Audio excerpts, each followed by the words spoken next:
Assalamualaikum warahmatullahi wabarakatuh. Sobat tani porang dimanapun berada, selamat beraktivitas. Semoga kita selalu dalam keadaan sehat, diberi kelancaran dan juga kemudahan dalam segala aktivitas kita. Amin amin ya rabbal alamin. Kembali lagi di Alfiandi Channel, tentunya masih membahas seputar tanaman porang. Ya kawan, hari ini masih rutinitas yang sama, pembersihan rumput atau gulma.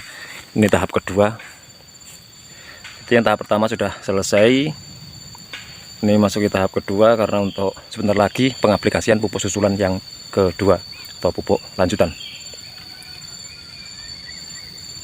Nah, selain pentingnya pemberian pupuk pada tanaman porang ataupun tanaman apapun, itu ada hal yang lebih penting atau tidak kalah penting, yaitu mengetahui fase-fase pertumbuhan atau fase-fase perkembangan pada tanaman porang ataupun tanaman yang lainnya, agar pemberian pupuk atau pengaplikasian pupuk itu bisa tepat sesuai dengan kebutuhan tanaman atau sesuai unsur hara yang diperlukan oleh tanaman.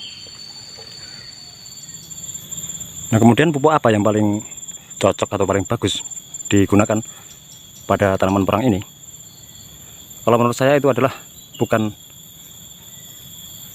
nama pupuknya yang penting, tapi kita ketahui dulu kandungan dari pupuk itu, dan juga kita ketahui kebutuhan dari tanaman porang kita. Tidak hanya tanaman porang, tanaman apapun itu ada fase vegetatif dan juga ada fase generatif. Nah, untuk tanaman porang sendiri, ketika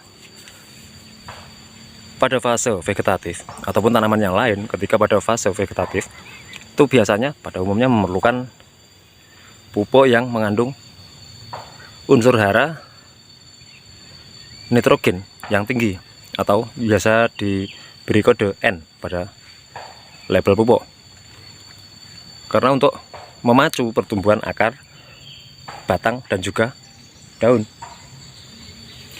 membentuk zat hijau daun atau klorofil.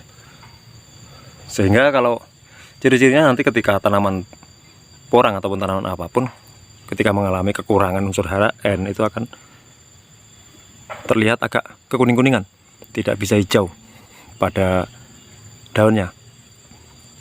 Nah, untuk itu hari itu di awal pertumbuhan atau di pemupukan pertama, pada waktu pemupukan pertama itu saya menggunakan urin kelinci. Karena apa? Pada urin kelinci sendiri kandungan unsur hara N atau nitrogennya amat sangat tinggi. Nah, untuk pupuk sendiri, baik pupuk kimia maupun pupuk yang organik yang banyak mengandung unsur hara N atau nitrogen, itu misalnya kalau yang organik itu adalah urin kelinci atau kotoran ayam, itu kandungan unsur haranya sangat tinggi, unsur hara N itu sangat tinggi dan sangat cocok kalau kita aplikasikan sebagai pupuk dasar maupun pupuk ketika fase vegetatif. Nah, ini kemudian nanti rencana, karena ini tanaman sudah berumur kisaran hampir 3 bulan, ini sudah memasuki fase yang kedua, yaitu fase generatif. Namun untuk tanaman porang, melihat fasenya atau tanaman porang ini sudah fase generatif kah atau masih fase vegetatif kah, itu agak susah, karena meskipun kita tanam dalam waktu yang sama, namun biasanya tanaman porang tidak bisa tumbuh secara serentak. Misalnya seperti ini. Ini meskipun dalam satu blok ini saya tanam pada hari yang sama, pada waktu yang sama, tapi masih ada yang masih berupa ini, berupa kuncup seperti ini. Itu bahkan belum mekar. Itu dulu bekas spora, kemudian saya potong, baru tumbuh. Padahal yang lain ini sudah mendekati atau hampir memasuki fase generatif. Nah, untuk ciri-cirinya tanaman porang yang memasuki fase generatif itu adalah ditandai dengan ini, munculnya biji katak pada ujung batang atau pada pangkal persimpangan ranting. Dan kalau untuk yang tanaman kecil atau dari bibit yang kecil, itu ditandai dengan munculnya tunas susulan seperti ini. Ini yang dari umbi mini ya, ini keluar tunas susulan atau tunas kedua seperti ini. Ini dimana tunas yang pertama itu sudah memasuki fase generatif, dimana pada fase ini tanaman porang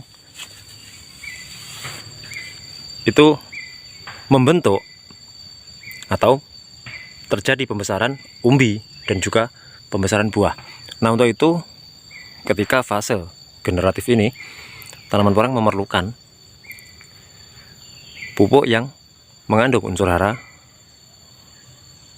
fosfor ataupun kalium yang tinggi, sehingga nanti pertumbuhan pada umbi, pertumbuhan pada buahnya berupa katak itu akan lebih maksimal.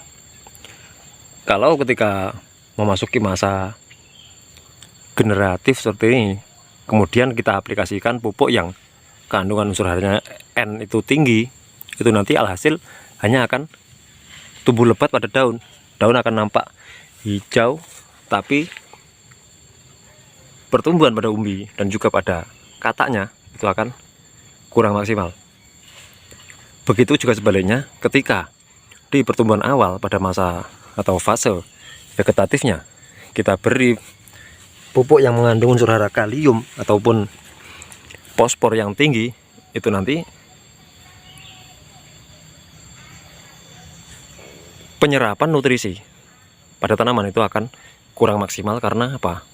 Di waktu fase vegetatif, tanaman porang ataupun tanaman-tanaman yang lain itu paling banyak memerlukan asupan nutrisi atau unsur hara yang berupa nitrogen atau N. Tuh.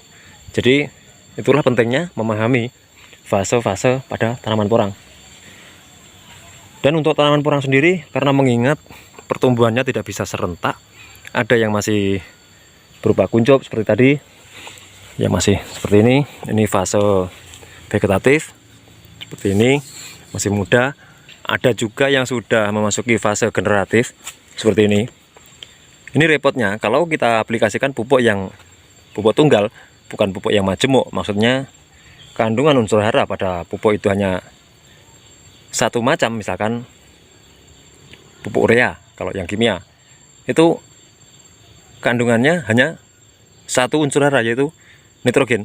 Maka yang bisa menyerap maksimal itu hanya tanaman yang masih fase vegetatif seperti ini.